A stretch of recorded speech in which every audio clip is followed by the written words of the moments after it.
Tanzania. Makofi mengi tena na vigelegele kwa ajili ya mwenyekiti wetu. Wa habari, mabibi na mabwana, na wasalimu kwa jina la Jamhuri ya Muungano wa Tanzania.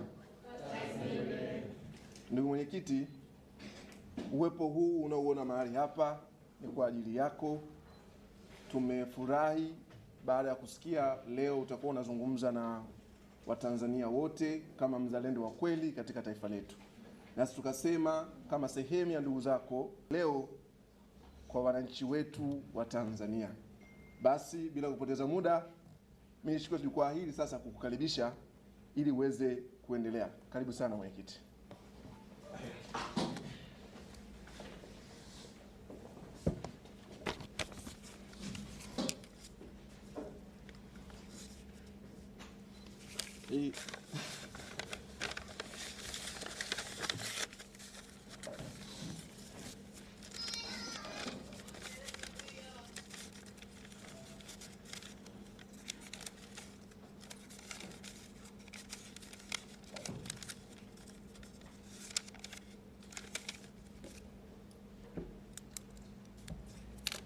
Asalamu alaykum jamani. Bwana Yesu asifiwe. Naendeleaje? Ile ukaa chini nasikika vizuri? Si ndio? Mimi kwanza niwashukuru sana. Na sijajua mmejuaje venue. Maana sikuipublish muhimu yanayohusu masuala mapana ya taifa letu. Kwa hiyo niwashukuru sana na Mwenyezi Mungu aweze kuwabariki. Leo ni siku ya mapumziko, mna shughuli zenu nyingi za kufanya, lakini mmetega mmeacha mengine mmeona kaji hapa japokuwa mimi nitangulia kufika. Pili niwashukuru na ninapenda kutumia wasaa huu kuwakaribisha Watanzania wote ambao wako pamoja na sisi kupitia vyombo mbalimbali vya habari hasa zile online medias.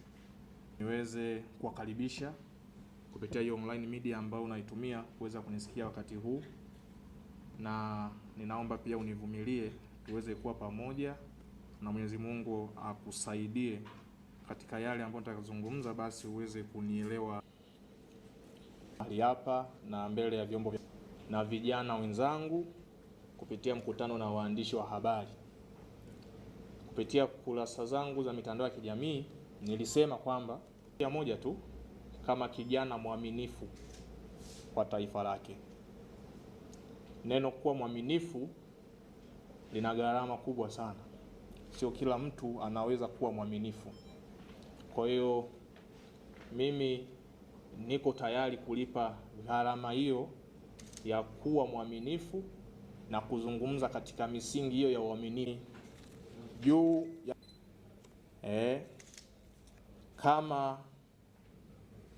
kama tukipuuza ama tukaunga mkono tunaweza tukajikuta tunaliingiza taifa katika mazingira hatarishi ambayo haitakuwa rahisi kutoka katika mazingira hayo.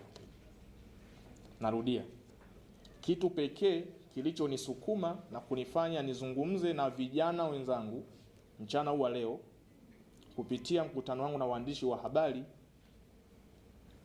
ni juu ya mienendo hatarishi ya baadhi ya watu wanaojiita wanaharakati, ambayo kwa mienendo hiyo hatarishi kama sisi vijana tukiipuuza ama tukaiunga mkono, kuna uwezekano mkubwa sana tukaliingiza taifa katika mazingira hatarishi ambayo katu haitokuwa rahisi kutoka katika mazingira hayo.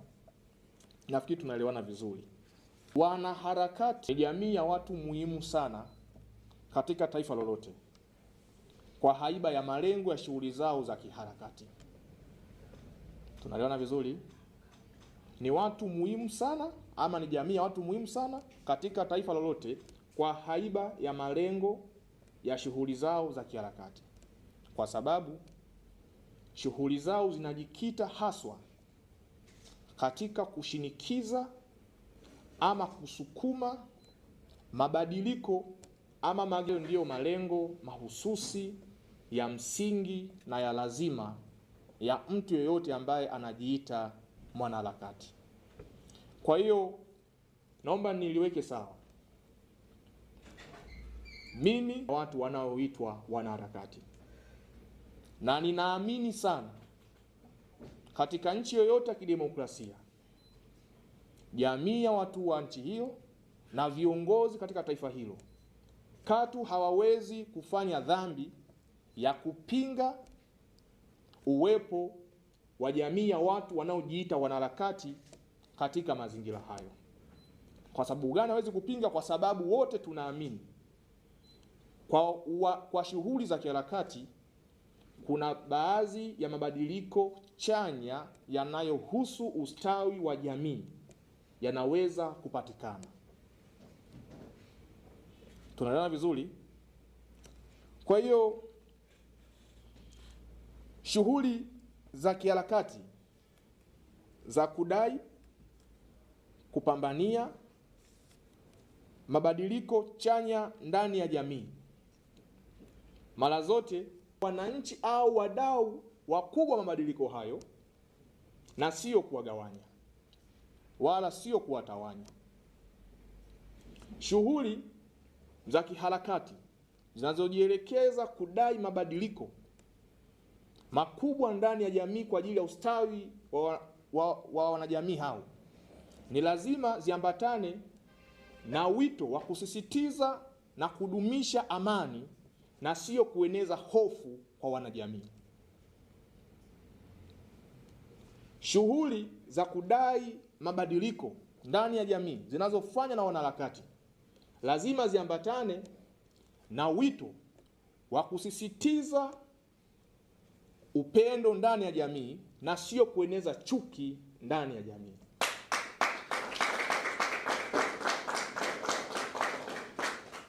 Mahala popote pale unaposikia taifa,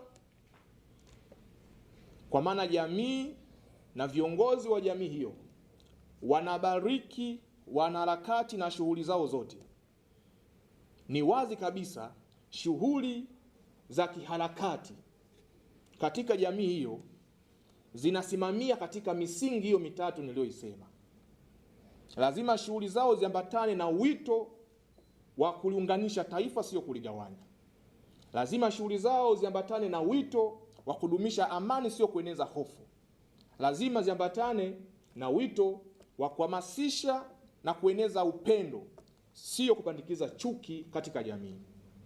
Na mimi kwa maana hiyo ninaunga mkono shughuli zozote za kiharakati zinazoendeshwa katika misingi hiyo na wala si vinginevyo. Nafikiri tumeelewana vizuri. Na lazima tuwekane sawa, kazi hii ya kiharakati haipaswi kuwa kazi ya hisia hata kidogo. Kwani mwanaharakati lazima afahamu kwamba shughuli zake ni matokeo ya kiu ya mabadiliko inayotoka kwa jamii. Narudia, shughuli na uhakika, jambo analolipambania ni matokeo ya kiu ya jamii anayoipambania na si vinginevyo. Hakuna mission yote ya kiharakati inayoanza kwa mwanaharakati mwenyewe. Hakuna mission yote ya wanaharakati ambayo ni agenda katika misingi ya kuhamasisha mageuzi na mabadiliko ndani ya jamii. Lazima uwe na masikio makubwa ya kusikiliza ni yapi matakwa ya jamii ambayo yanapaswa kupambaniwa, na mimi nitajitoa kwa ujasiri wote na uzalendo mkubwa kupambana kwa ajili yao na si vinginevyo.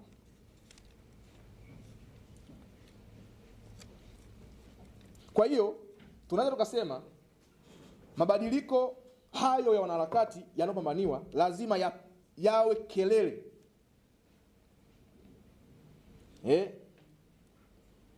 yawe ni kelele ambazo zinawakilisha matakwa ya jamii nzima anayoipigania. Tunaelewa vizuri? Kinyume na hapo, ajenda zao zinakuwa zinakosa uhalali wa kukubalika na jamii anayoipigania.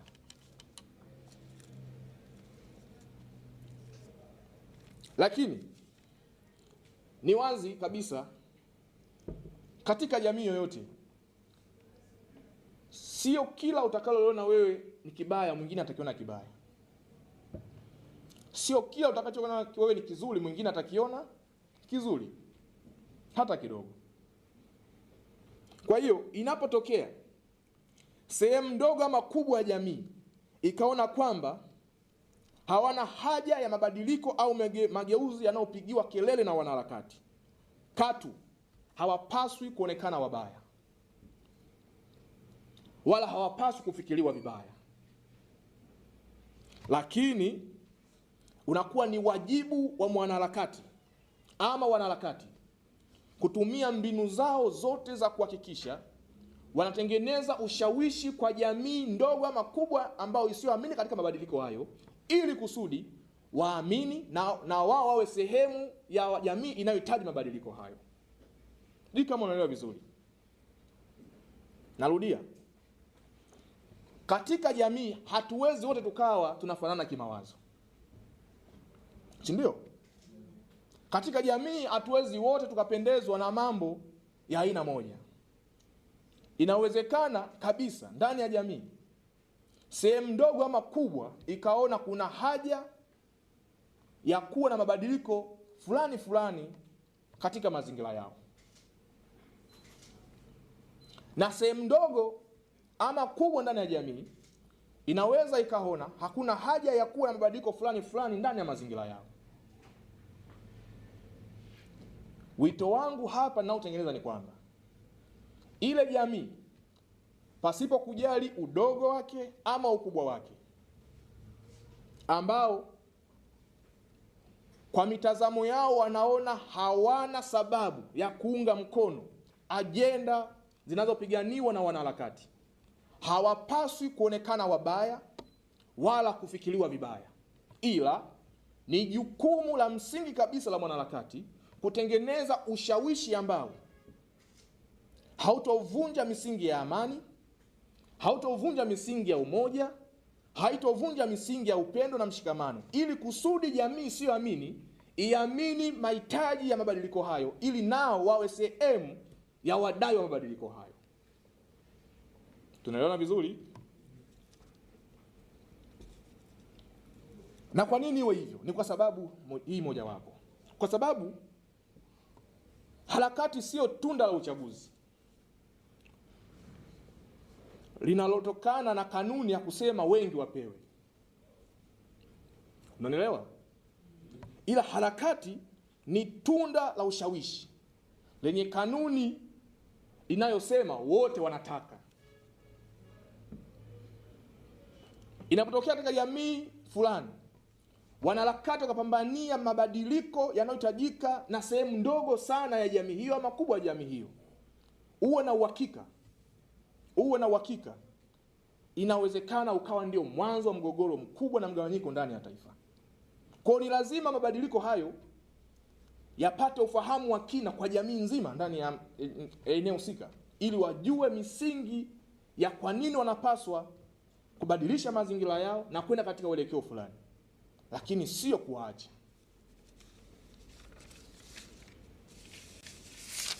Ndugu zangu,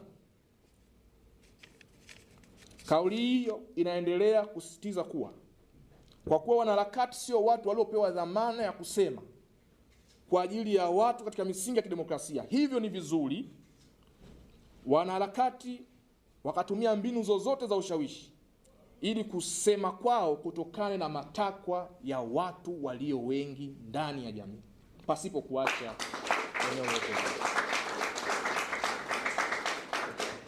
Sasa kwa msingi huo niliotengeneza, sasa ninaomba nikurudishe katika kuangaza kikundi cha wanaojiita au waliojibatiza jina la wanaharakati, ambao shughuli zao zimejielekeza katika nchi yetu. Tuwe pamoja sasa. Nataka nianze hivi ni nani ndani ya nchi yetu hafahamu kwamba sisi wa Tanzania kwa pamoja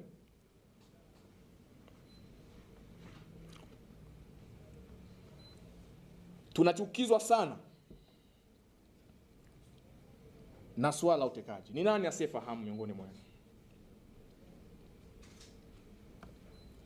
Ni nani ambaye anafurahia kusikia katika mazingira yake kuna hofu ya utekaji? Hayupo.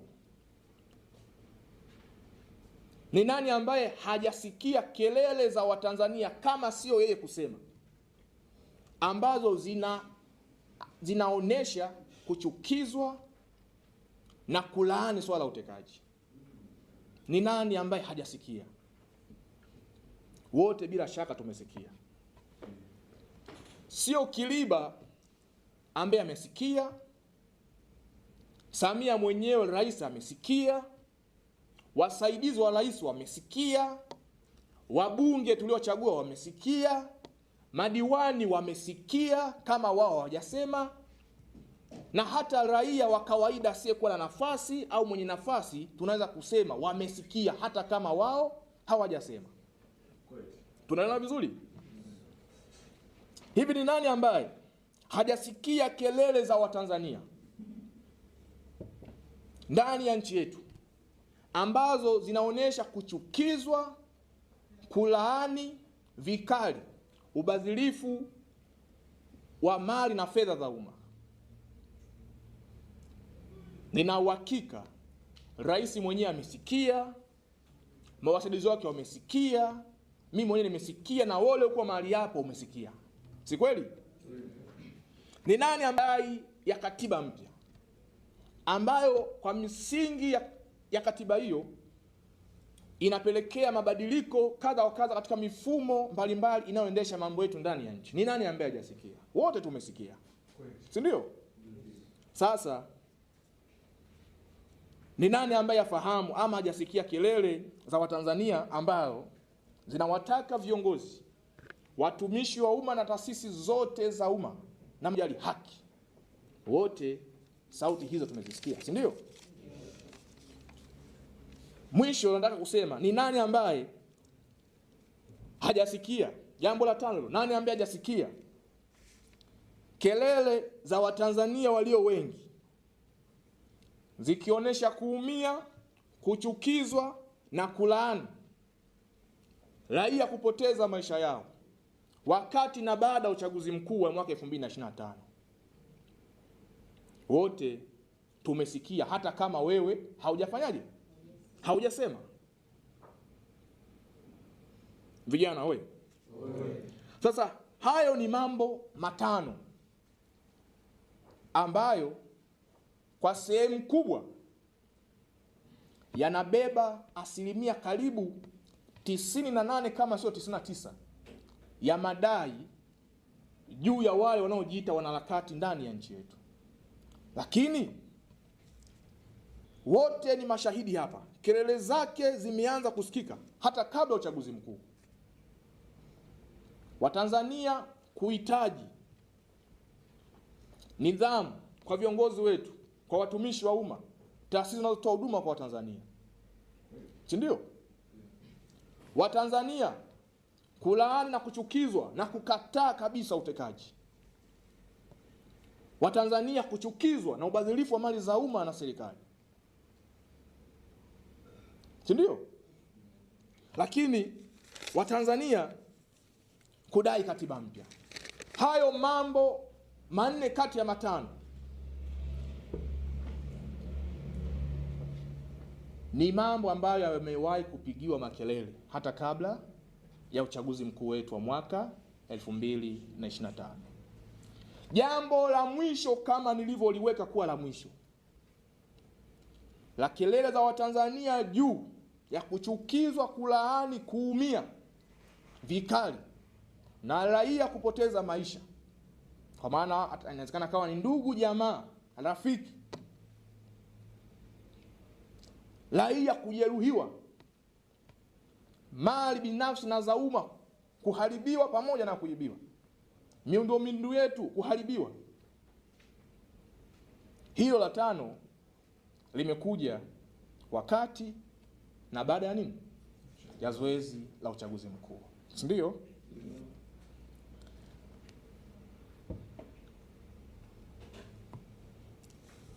Kumbuka hili la tano lililokuja wakati na baada ya uchaguzi mkuu lilikuja wakati ambao ama matokeo yake yalianza siku ambayo wanaharakati waliibariki siku hiyo kuwa ndio utakuwa ni mwanzo maalum wa kufanya kazi yao ya kushughulika na matatizo manne niliyotanguliza hapo awali, kama umenisikia vizuri. Narudia, siku ambayo tatizo hili la tano lilivyojitokeza, limekuja kipindi ambacho wanaharakati walibatiza siku hiyo ndio kuwa mwanzo rasmi wa kuchukua hatua ya kukabiliana na matatizo yetu manne ya mwanzo: kudai katiba mpya, kudai nidhamu na haki kwa watumishi, viongozi na mashirika na vyombo vyetu vya ulinzi na usalama, si ndio? Kudai wajibikaji kwa viongozi wetu, kupinga ubadhirifu wa fedha, si ndio? Ndio siku ambayo walibatiza wanaanza kushughulikia rasmi, si ndio? Kwa hiyo kwa tafsiri ya kawaida, bila kujali kama walipata uhalali ama kuto kupata uhalali juu ya mikakati yao ambayo ilipangwa ianze rasmi tarehe 29 wakati wa uchaguzi mkuu na baada ya uchaguzi mkuu, bila kujali walipata uhalali wa kufanya hivyo ama kutopata uhalali wa kufanya hivyo, tulitegemea ama baadhi yetu waliamini kwamba inawezekana siku hiyo ukawa ndio ukomo wa matatizo tuliokuwa nayo. Kweli sio kweli? Hakuna yeyote kati yetu ambaye alitegemea siku rasmi ya mikakati ya wanaojiita wanaharakati kuanza kufanya kazi yangeweza kupelekea kuzalishwa kwa matatizo makubwa ya hatari na ya ajabu zaidi ya tuliokuwa nayo. Ni nani aliamini hapa? Si ndio? Kwa hiyo walioamini katika mbinu na mikakati ya wanaharakati ya kutatua changamoto na matatizo yanayotukabili, likiwemo swala la utekaji, ubadhirifu wa fedha za umma, nidhamu, haki katika vyombo vyetu vya ulinzi na usalama, taasisi za umma, viongozi na watumishi waliokuwa wanatumiwa katika hilo eneo, walitarajia siku hiyo itakuwa ni siku ya ukomo juu ya hayo mambo, lakini hawakutarajia madhara au matatizo au changamoto ziongezeke ama ziwe kubwa zaidi ya zilizokuwepo mwanzo. Tunaelewana vizuri? Yes. Tunaelewana vizuri? Yes. Lakini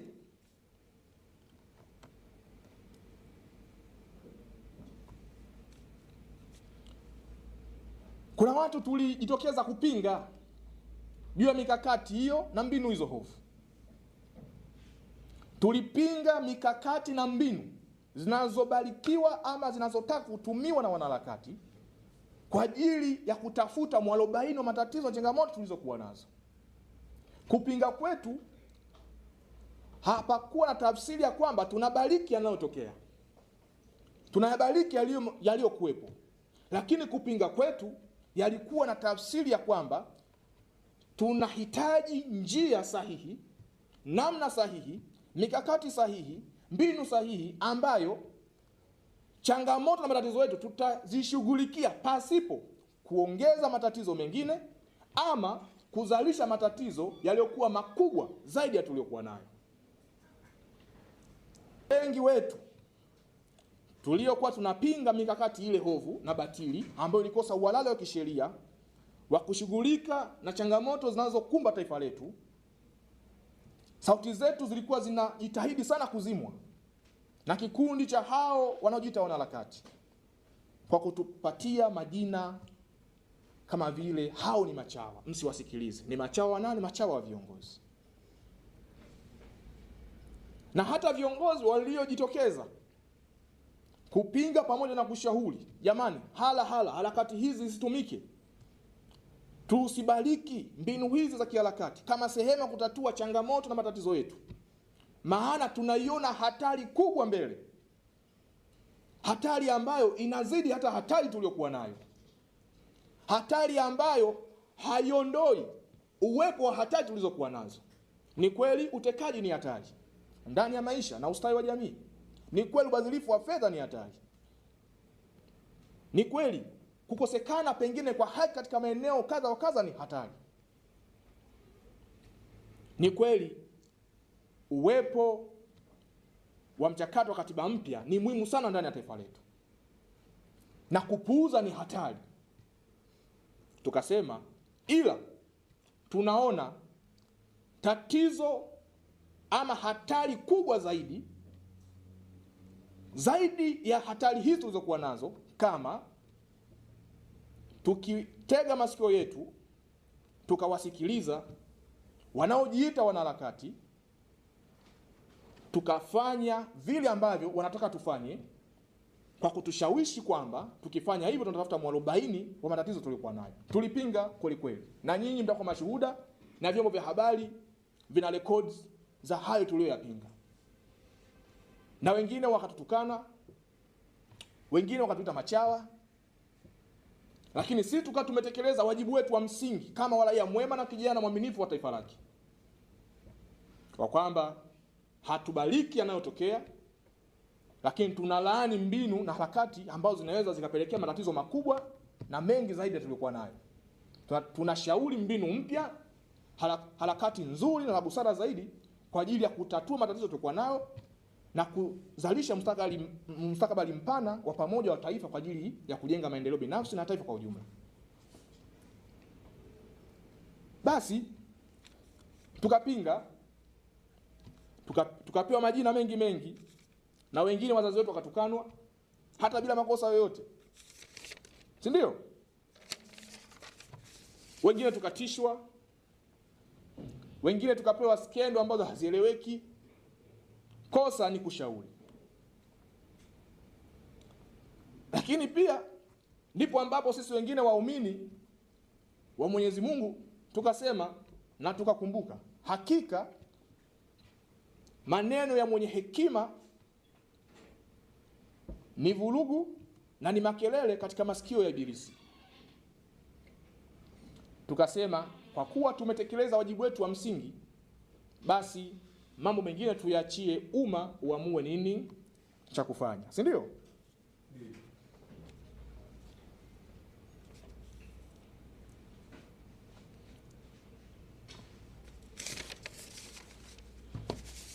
Basi hivyo ghafla katika mazingira ambayo yasiyoeleweka wala kutarajiwa, wapo watu ambao kwa kweli wanaharakati hao waliweza kuwahadaa. Na kweli wakaamini kabisa, wakadanganywa kiasi ya kufikia hatua ya kuamini kabisa katika mikakati na mbinu za wanaharakati hao kwa ajili ya kutafuta suluhisho na mwarobaini wa matatizo na changamoto yanayotusibu ndani ya taifa letu. Sasa bila unafiki, leo tuulizane maswali haya mawili. Je, mikakati na mbinu za wale wanaojiita wanaharakati ulitusaidia kufanikiwa kupata mwarobaini wa matatizo yetu? Tunaelewana vizuri? Unapopeleka mbinu na mikakati kwa ajili ya mission fulani, lazima baada ya mission ufanye kitu inaitwa evaluation, tathmini juu ile mikakati na mbinu, si ndio? Sasa wao waliamini na wakaaminisha umma kabisa, wakaenda mbele sana, wakawaaminisha umma kwa kipaji cha hali ya juu sana ambacho hakuna yoyote pengine wenye vipaji kama hivi katika dunia sasa. Kwa mikakati hii, Oktoba 29 tunapata mwarobaini wa matatizo yanayotukabili. Sasa leo tukifanya tathmini pasipo unafiki wala kumnyoshea mtu kidole nani alikosea nani alipatia. Je, mikakati ile na mbinu zile zilitusaidia kupata mwarobaini wa matatizo yanayotukabili? Hapana. Swali la pili. Je, matokeo ya kile kilichofanyika Oktoba 29, Oktoba 30, Oktoba 31 kama sehemu ya utii katika utekelezaji wa mikakati na mbinu za baadhi ya hao wanaojiita wanaharakati, hatuoni kwamba tumezalisha matatizo makubwa zaidi ya yale tuliyokuwa nayo? Ama hatuoni kwamba tumeongeza matatizo katika listi ya yale matatizo tuliyokuwa nayo?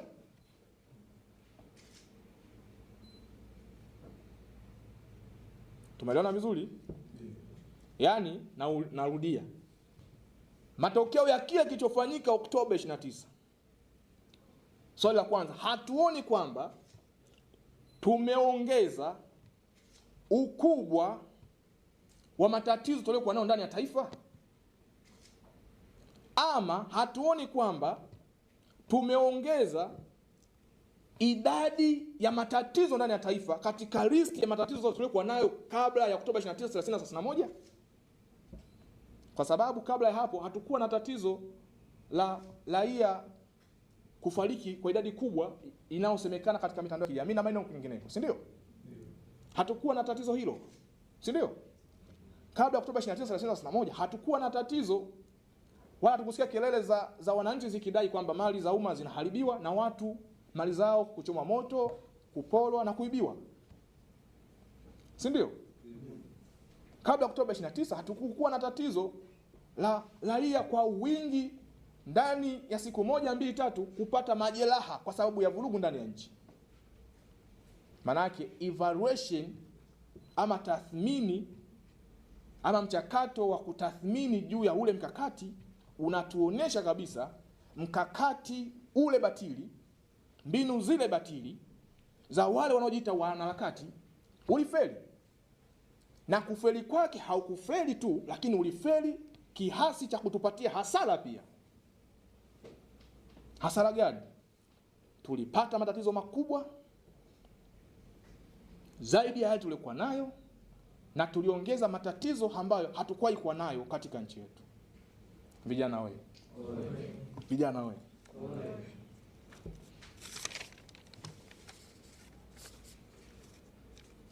Hivi sasa taifa letu lina records ya matatizo mapya yatokanayo na mikakati hovu na batili ya wanaojiita wanaharakati ambazo zilifanyika Oktoba 29, 30 na 31. Taifa letu sasa lina record ya maumivu makubwa ya vifo vingi vya wapendwa wetu. Taifa letu lina record ya majeruhi wengi. Taifa letu lina record ya uharibifu wa miundombinu mingi na mali binafsi na umma. Taifa letu lina record ya kurudishwa nyuma kiuchumi kwa Watanzania walio wengi, ambao wengine hata hawakuwa wamejitanadabisha na siasa wala hawakuwa wafuasi wa vyama fulani vya kisiasa. Taifa letu sasa hivi lina record ya hofu, kwani wapo ambao mpaka leo wanahisi yale yaliyotokea yanaweza kujirudia. Taifa letu sasa hivi lina record ya chuki iliyokithiri. Kwa hiyo badala ya kushughulika na matatizo yale makubwa manne niliyosema hapo awali, sasa hivi tunashughulika na matatizo makubwa 10 ambayo haya 6 yamezalishwa baada ya mikakati ovu na batili ya wanaojiita wanaharakati Oktoba 29, 30 na 31.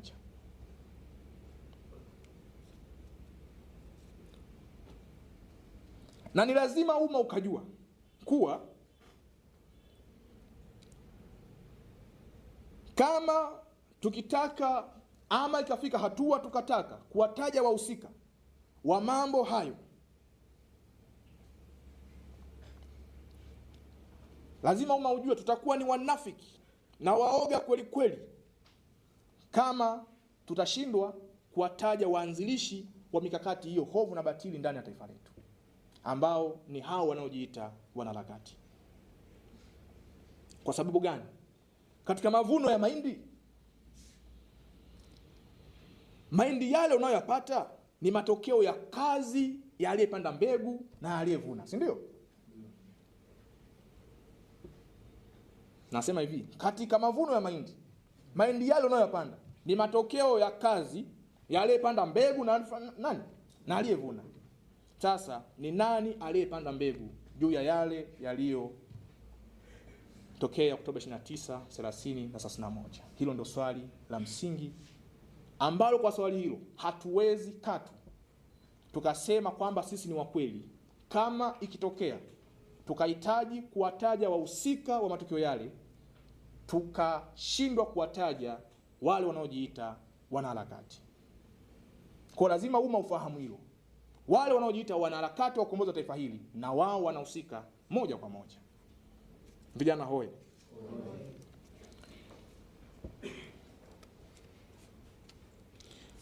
Kwa hiyo sasa, kwa experience hiyo ndogo, sasa tuna ujasiri wa kusema kwamba hatuna uwezo au uwezekano, hatuna uwezo wala hakuna uwezekano wa kumaliza matatizo na changamoto zetu kwa mikakati na mbinu zile zile za wanaojiita wanaharakati. Si ndio? Kwa sababu gani? Kwa sababu tumeshuhudia mikakati hile na mbinu zile zimetuongezea vidonda katikati ya majeraha ambayo hayakupona. Vijana hoi.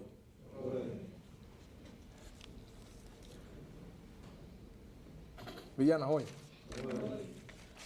Sasa kama sote ni wahanga wa majanga yaliyotokana na mikakati au mbinu za wale wanaojiita, swali la msingi la kujiuliza, hivi ni kwa nini bado mikakati na mbinu zile zile zinaendelea kusisitizwa kutumika ndani ya nchi yetu kama njia mojawapo ya kutafuta mwarobaini wa changamoto na matatizo tuliyokuwa nayo? Hilo ndio swali ambalo tunapaswa kujiuliza. Nimesema hapa, mpambanaji wa ukweli anayopambania mabadiliko kwa dhamira ya dhati ya ukweli kabisa juu ya jamii, ni lazima mara baada ya mkakati wako kufanyika na kufeli ufanye tathmini. Ufanye tathmini ukiwa na column ya positive results na negative results. Wote kwa pamoja hapa na taifa linajua, kwa mikakati na mbinu za wanaharakati ama wale wanaojiita wanaharakati wa kombozi ndani ya taifa hili, column ya negative ina items nyingi zaidi kuliko column ya positive, si ndio? Na bado hatujapata item hata moja ya column ya positive,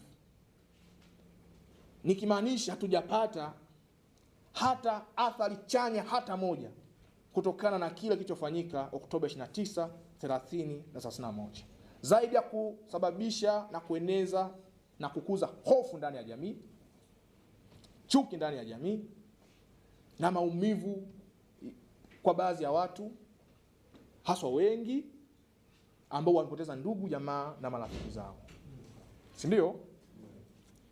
Sasa majibu ya swali hilo ni nini? Kwa nini bado wanaendelea kusisitiza mikakati ile ile, mbinu zile zile zitumike ndani ya Tanzania yetu? Na hapa lazima umma upatwe kufahamu na wala tusiogope kusema. Jibu la kwanza ambalo tunadhani yanaweza yakawa ni majibu ya swali hilo, kutusisitiza tuwaunge mkono tena katika mbinu na mikakati ile ile ya awali, inaonesha dhahiri kabisa hawa si watu wema waliodhamiria tuondokana changamoto tulizokuwa nazo, bali inawezekana kabisa wakawa ni Watanzania wenzetu physically lakini ni maadui zetu mentally.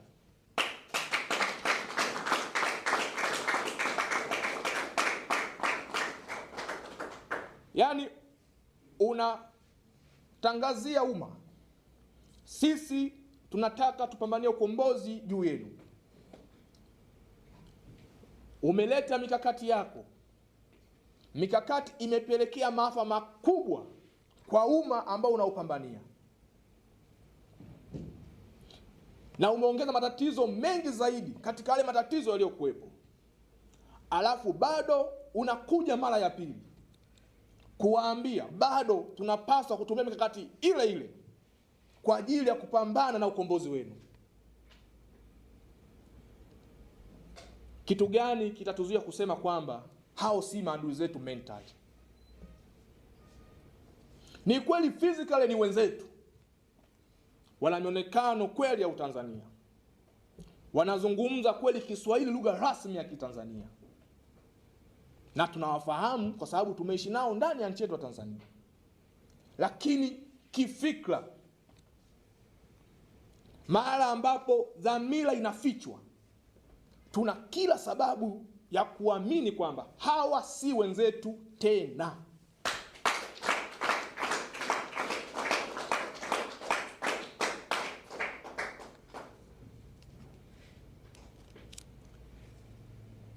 Na maadui zetu kwa nini? Ndugu zangu, nataka niufahamishe umma na vijana wenzangu wote wajue, nchi nyingi za Kiafrika zenye sifa zinazofanana na sisi ama kuzidi sisi katika upande wa namna ambavyo tumebarikiwa kwa rasilimali, tayari zimekuwa ni mateka ya mabeberu. Narudia, nchi nyingi za Kiafrika zenye sifa zinazofanana na sisi ama kuzidi sisi katika upande wa namna tulivyobarikiwa na Mwenyezi Mungu kwa wingi wa rasilimali, tayari zimeshakuwa ni mateka ya wabeberu. Na kwa sababu hiyo tunalazimika kuamini kwamba hata sisi wenyewe wa Tanzania, hata sisi wenyewe hapa nchini kwetu, katika kipindi hiki hatuko salama. Na kwa nini hatuko salama? Kwa sababu tayari tunalazimika kuamini mabeberu wamekwisha anza kukodolea macho taifa letu. Na ni muhimu sana tukafahamu kuwa hawa mabeberu hawana shida hata kidogo na mipaka yetu. Hawana shida hata kidogo na mipaka yetu ya ardhini, ya baharini, ya angani. Hawana shida hata kidogo na watu wetu. Lakini hawa wana shida na rasilimali ambazo tumebarikiwa na Mwenyezi Mungu katika ardhi yetu. Wana shida na rasilimali tulizobarikiwa na Mwenyezi Mungu katika maji yetu. Hilo ni lazima umma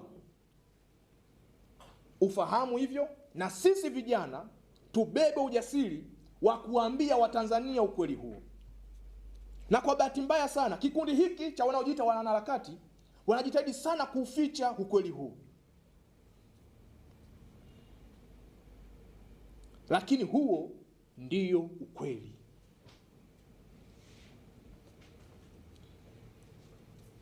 Na mabeberu wanafahamu kabisa hakuna namna wanaweza kuchuma rasilimali za nchi yetu hata kwa theluthi kama taifa halijagawanyika. Huo ndio ukweli mchungu ambao mabeberu wanaufahamu.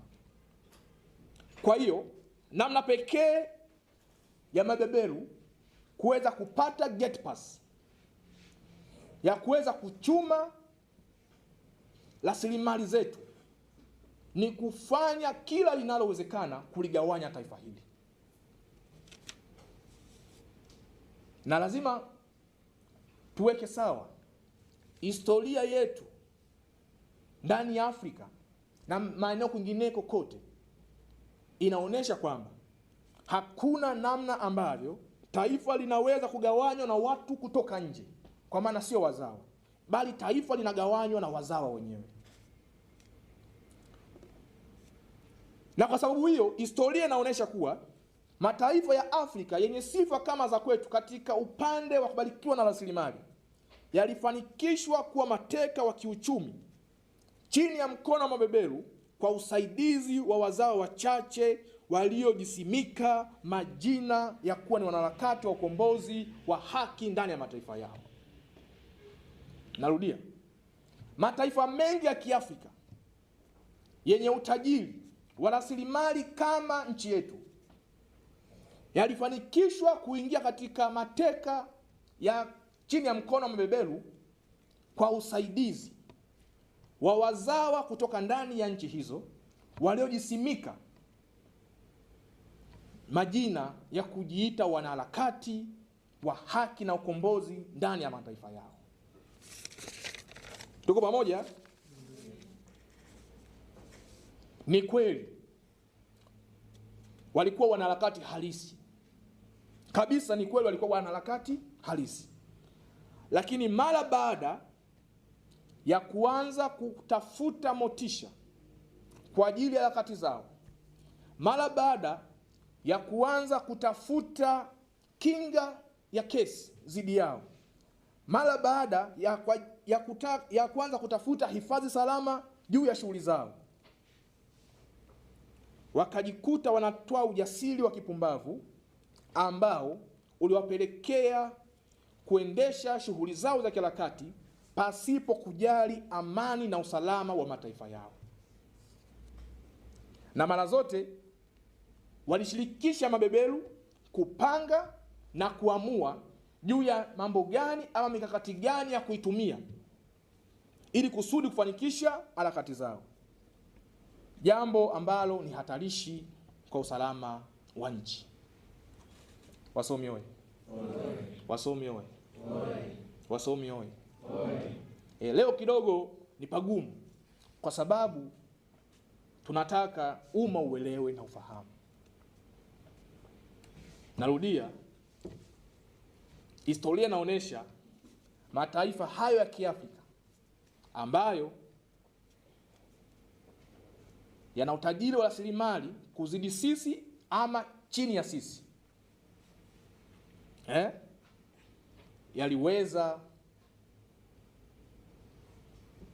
waliweza kupanga mikakati ya kuweza kuikomboa nchi zao wanasema wanataka kukomboa nchi zao kwa usaidizi wa mabeberu. Huo ndio ukweli. Na nasema hiyo kitu ni hatari kwa usalama wa nchi. Na mara zote walishirikisha mabeberu kupanga, kuamua mikakati ya kuitumia kwa ajili ya kufanikisha harakati zao. Jambo ambalo tunaamini ni hatari. Kwa sababu gani? Kwa sababu beberu atashauri jambo ambalo litamsaidia ama litasaidia wao kuligawa taifa ili wapate gate pass ya kuchuma rasilimali za nchi yao, si ndio? Lakini historia bado inaonyesha taifa likigawanyika linapelekea kuzuka kwa vikundi vya kijeshi vyenye dhamira na itikadi tofauti ndani ya jeshi moja. Taifa likigawanyika linapelekea kupingana ndani ya jamii katika misingi ya utofauti wa dini na makabila yao, si ndio? Taifa likigawanyika linapelekea kuchukiana na kupingana katika misingi ya utofauti wa itikadi zao za vyama vya kisiasa. Ni nani ambaye anabisha kwamba mojawapo ya mikakati ya wanaharakati ama mojawapo ya kitu kilichopatia imani wanaharakati kwa umma ni kuambia umma kwamba jeshi liko pamoja nao? Ni nani afahamu hilo? Ni kitu ambacho kilikuwa kinapelekea pengine kutaka kuamini jeshi letu pengine limegawanyika, si ndio? Lakini haikuwa kweli. Haikuwa kweli. Ni nani ambaye leo hii hajui kwamba mojawapo ya mikakati ya wanaharakati kwa ajili ya kutekeleza mambo yao ilikuwa ni kutugawa kwa kutumia dini. Ni nani ambaye hajui? Ni nani ambaye hajui mojawapo ya mikakati ya wanaharakati ni kutugawa ama tuchukiane kwa sababu ya tofauti za itikadi zetu za vyama vya kisiasa, si ndio? Ndugu zangu, kwa haya niliyosema, ni wazi kabisa roadmap yetu inaonyesha kuwa tupo ile stage ya kuelekea kule ambako wamefika wenzetu leo. Wenzetu kina nani? DRC, si ndio? DRC ni nchi ambayo imebarikiwa, si ndio? Ina dhahabu pale, ina almasi, si ndio? Ina shaba. Lakini ndani hakuna utulivu. Na utulivu kwa sababu gani hakuna? Kumekuwa na record ya mapigano ya wao kwa wao. Vikundi mbalimbali vya uasi vimezalishwa katika ile nchi, si ndio? Sudan kumekuwa na utajiri mkubwa pale wa dhahabu na mafuta ya petroli, lakini nchi haina utulivu, si ndio? Libya kumekuwa na mafuta mengi ya petroli na gesi asilia, lakini nchi haina utulivu, pamoja na Nigeria. Hawa ndugu zetu walipofika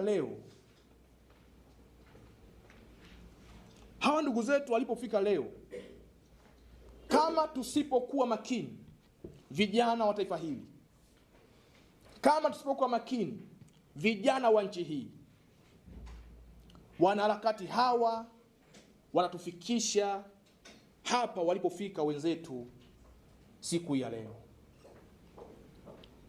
Kwa ni muhimu sana vijana wa nchi hii na taifa hili tukafahamu hiko kinachoendelea ndani ya nchi yetu na ndani ya Afrika bara letu. Tunaelewana vizuri? Sasa ninaomba nitoe ushauri binafsi kwa vijana wenzangu na Watanzania wote kwa ujumla. Na nisisitize kusema kwamba kama tusipokuwa makini,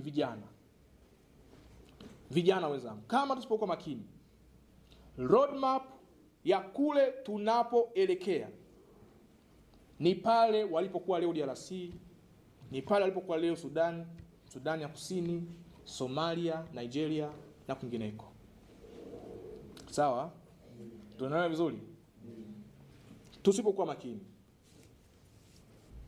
Ninatoa ushauri binafsi. Kwanza, moja, ninaomba kila kijana, kila Mtanzania, walau ndani ya siku yake moja ya kila siku atumie walau hata dakika 1 mpaka 5 kuombea amani, ulinzi na mshikamano ndani ya nchi yetu.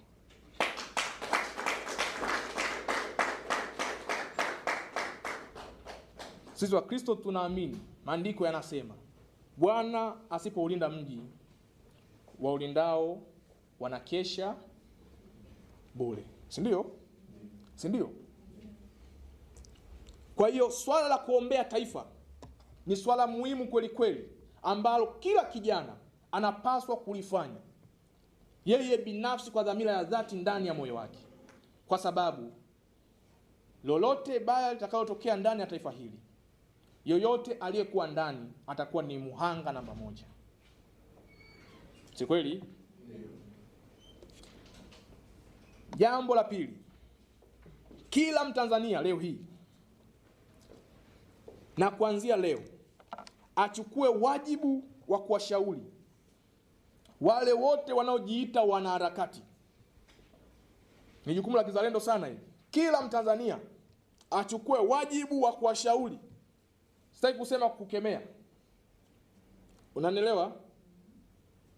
Kuwashauri kwa lugha ya upendo na staha wale wote wanaojiita wanaharakati.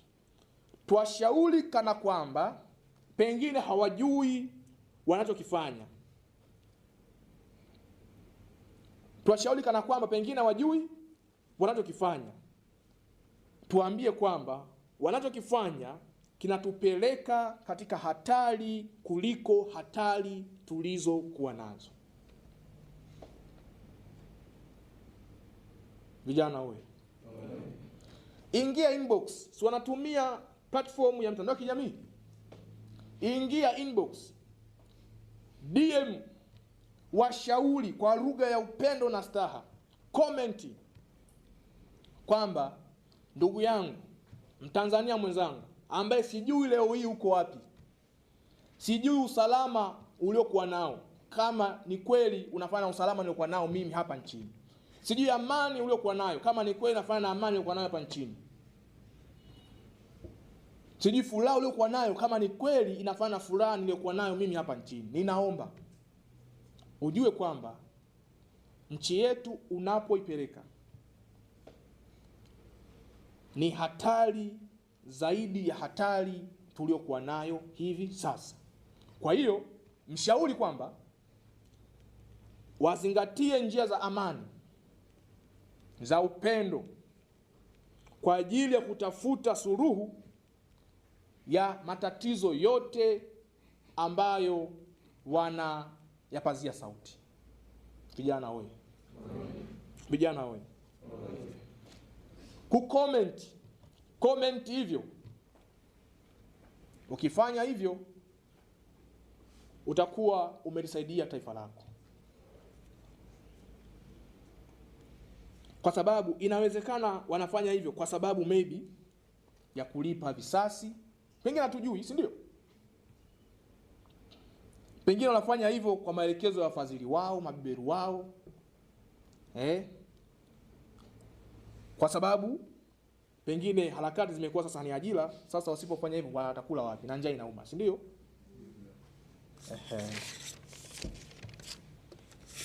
Lakini jambo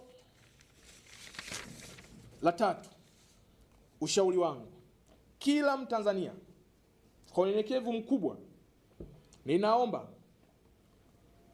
amuunge mkono Rais wa nchi Mheshimiwa Daktari Samia Suluhu Hassan na wasaidizi wake wote. Narudia, kila Mtanzania amuunge mkono Rais wa nchi pamoja na wasaidizi wake wote, bila kusahau kuwaombea viongozi wetu katika majukumu yao.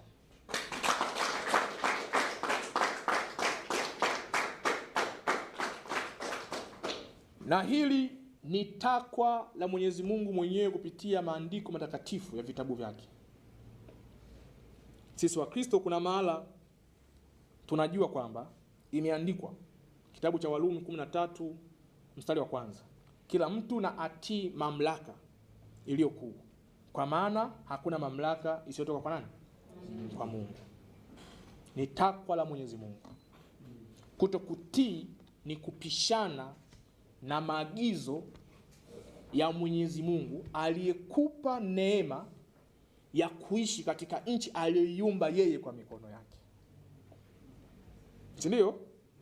Sasa ni nani kati yetu mwenye uwezo wa kutengeneza jeshi la maelfu ama kikundi cha maelfu la kupingana na uwezo wa Mungu ambaye anakutaka utii mamlaka iliyowekwa ndani ya nchi yako, kwa sababu hakuna mamlaka isiyotoka kwa Mwenyezi Mungu. Lakini pia tukifanya hivyo,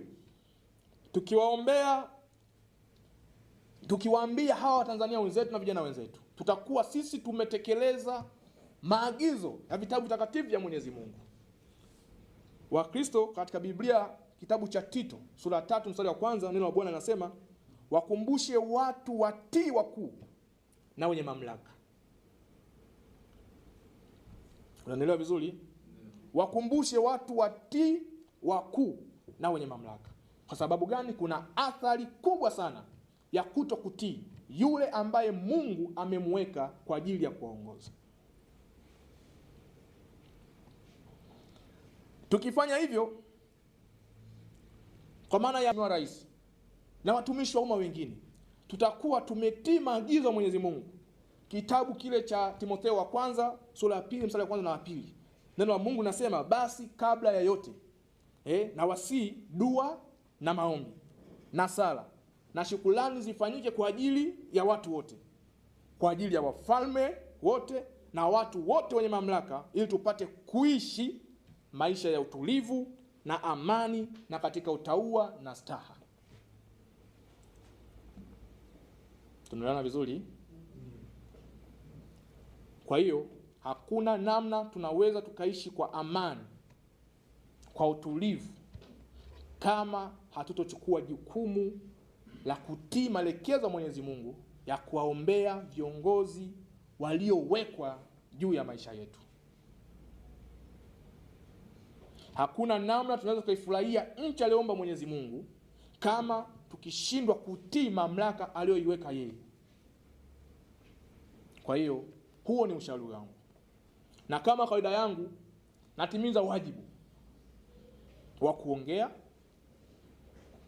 kuzungumza lile ambalo nafikiri nikisema taifa langu litaendelea kuwa salama na nitakuwa nimetekeleza wajibu wangu. Alafu linalofuata baada ya hapo, kama ni matusi, kama ni kupingana, mimi nasema Mungu, kijana wako nimekwisha tekeleza wajibu wangu kwa mujibu wa maandiko matakatifu ambayo wewe umetaka situyafuate. Si ndio? Ndio. Kwa hiyo kwa kusema hayo, Mungu ibariki Afrika, Mungu ibariki Tanzania, na Mungu wabariki wale wote wanaojiita wanaharakati, wapate hekima na maarifa ya kuendesha shughuli zao katika namna ambayo haitoathiri amani, umoja, mshikamano wa taifa letu. Asanteni sana kwa kunisikiliza.